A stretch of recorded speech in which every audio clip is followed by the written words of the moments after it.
And it was time to say goodbye to Aktau. Lovely city, been here for so many times while working in a nearby company. Last night we put two good things together, my birthday party and a reunion with my ex-colleagues. Unfortunately, I couldn't stay for a long time in the night. First of all, because I was tired. You can't live this kind of life, kilometers driving. You simply get tired. And the second, not less important thing, it was beginning of June. And in the beginning of June, it already gets decently hot here in Western Kazakhstan, up to 40 degrees.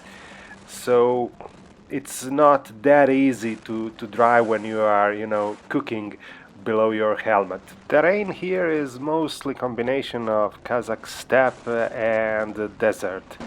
So as there are no mountains, no bigger elevation changes, roads here are pretty much straight, long stretches of road. And for biker it's relatively boring to drive those kind of roads. But my target was this place called Bol Valley. I heard about it when I was working in Kazakhstan, but never had time to go there. And it's not some place that you can reach easily. As you can see here on a Google map, it's in the middle of nowhere. Basically, you need to go off the main road, and then there's a stretch of track which you need to follow. And if you're lucky, you're gonna get there. Why lucky? Because as you can see, there are few tracks, and then it's basically guessing which one will get you there. Navigation doesn't work here. At least it doesn't work in a way that people are used to.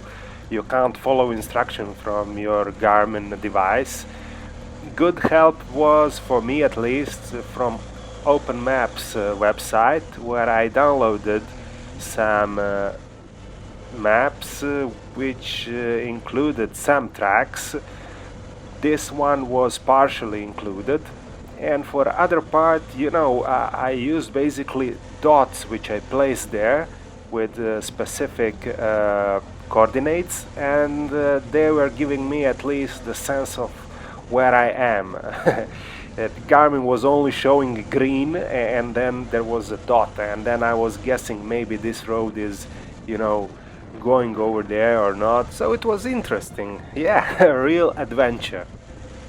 And this is one of the reasons why people are skipping this part of Kazakhstan, because it's taking too long to reach it.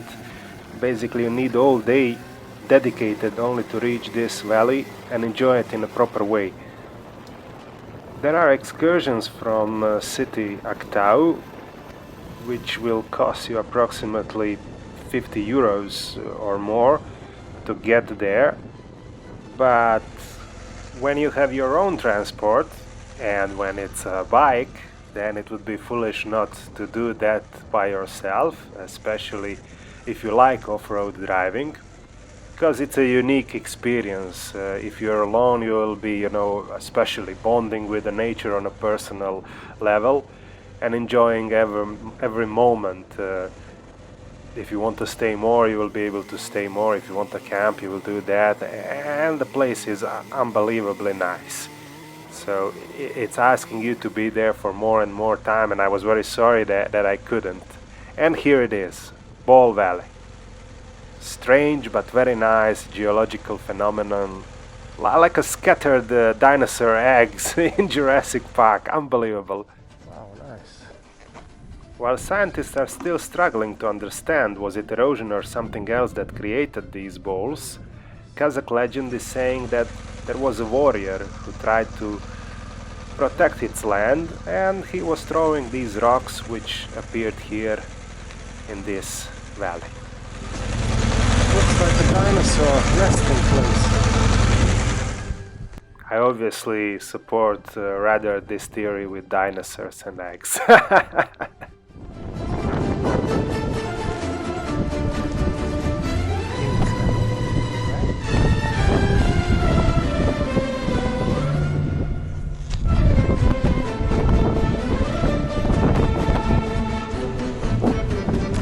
Come on, little dino.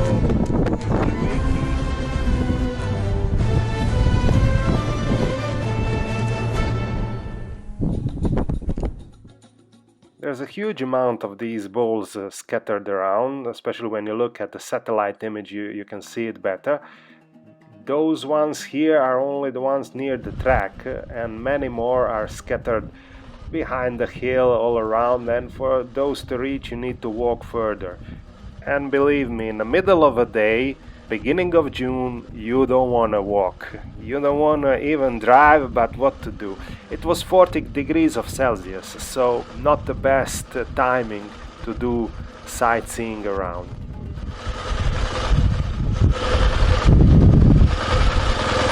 Okay, so it's not kind of. It's fucking 40 degrees.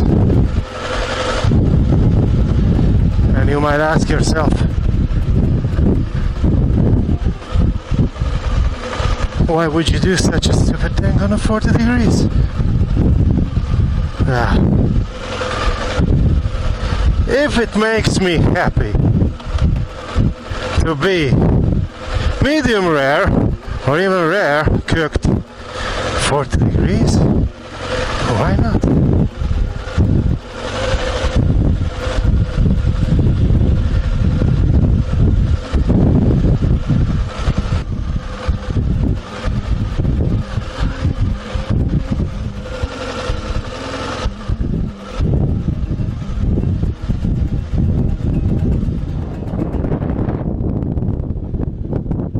Let's say this one, because I think that one is going to catch that house over there.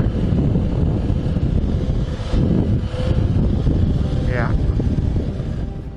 This here is Torish Valley. It's basically a continuation of Ball Valley.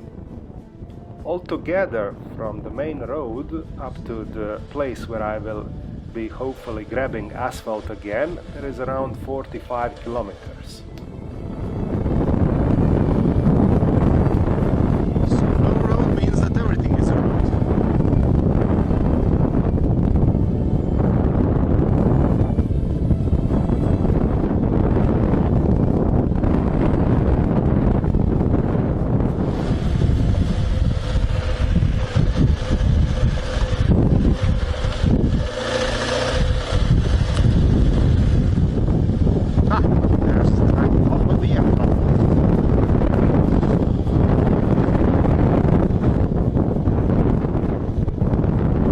This is always the case. Whenever you will see a grass appearing, then that would mean that there are some animals around, that there is a farm, and that was the case here. There was a farm, although there was nobody outside, and I can't say that I'm blaming them, because as I said, it was 40 degrees outside, and probably they were resting back home on some nicer 25 degrees of Celsius.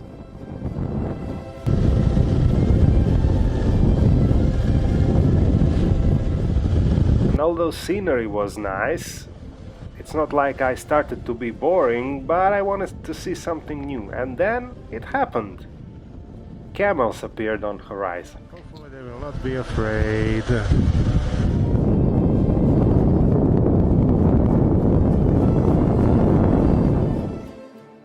By the way, these camels that are living in Kazakhstan are the biggest camels in the world.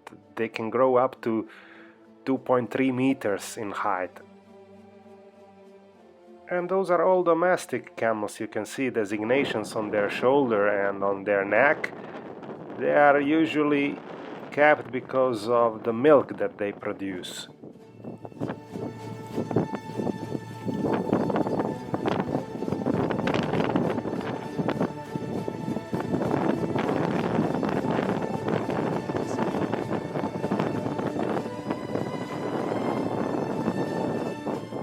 Mostly they were afraid.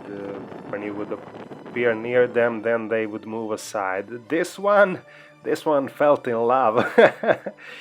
And here there's a kiss for goodbye.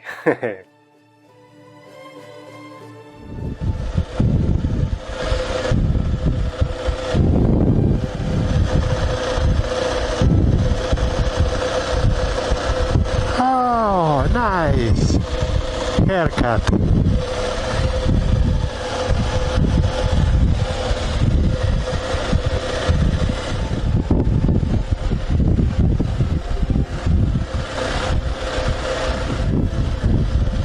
Le move!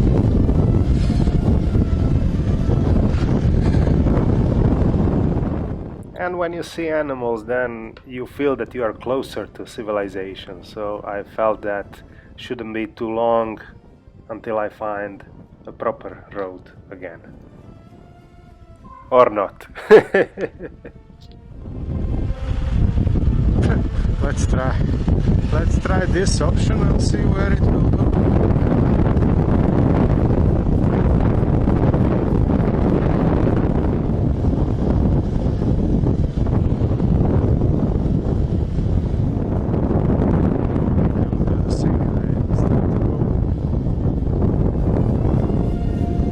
Hello, здравствуйте, как дела? Салам алейкум.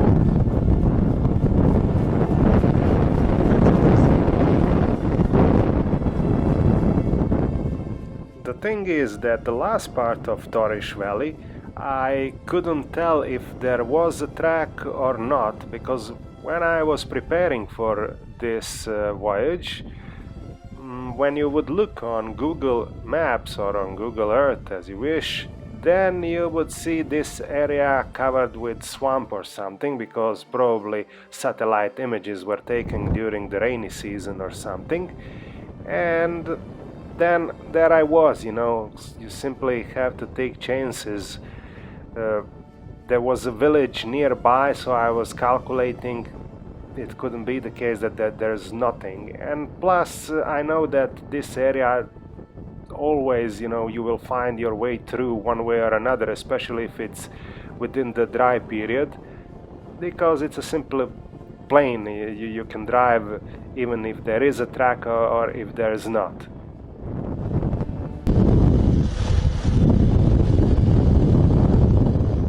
And there it is, end of the road. I mean, end of off-road, civilization, road, cars.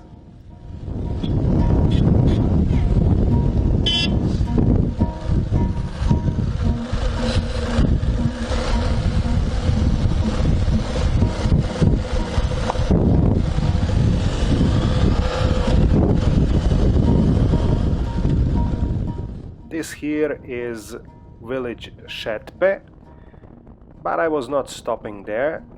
The idea was to reach Mount Sherkala, 332 meters high mountain. It's been believed that Genghis Khan's son Joshi built a fortress on its summit in 13th century. Since there is nothing on the top of the hill at this moment, it's hard to tell if this is more as a legend or a real historic fact. One way or another, my prime reason to go there was nature. Those mountains were so nicely carved by erosion that you can't put it in words, you can't explain it, how beautiful it is. And the place was simply calling you to go there and to do a wild camping. See this? Out of this world. You know, it leaves you speechless. It's a place to go there, to stay, to relax, to meditate, simply to enjoy.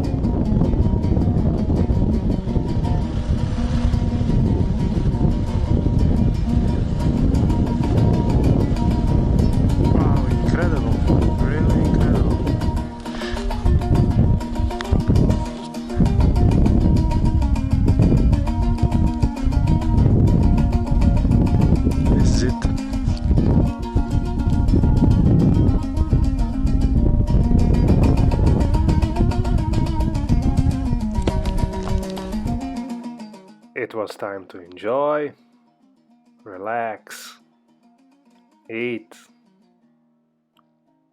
watch the sunrise and go to sleep. And in the morning, breakfast to start day nicely. Little bit of onion, oil, sausage, eggs, perfect thing.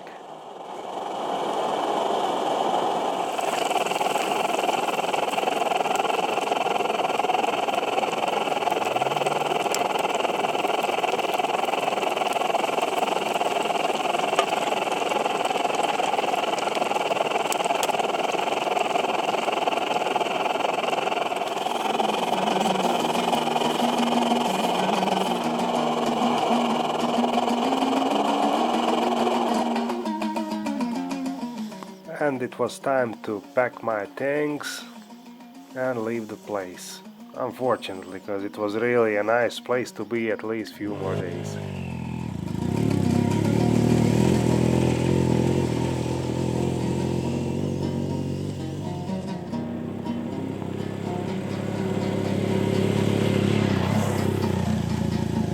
We're on tarmac.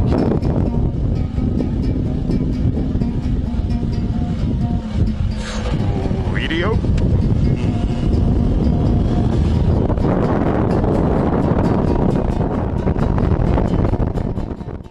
Here I stopped to buy some water, and then a bunch of school kids stopped, asked me a lot of questions about how fast the bike can go, you know, these nice questions that you are happy to answer, happy to make some friends along the way.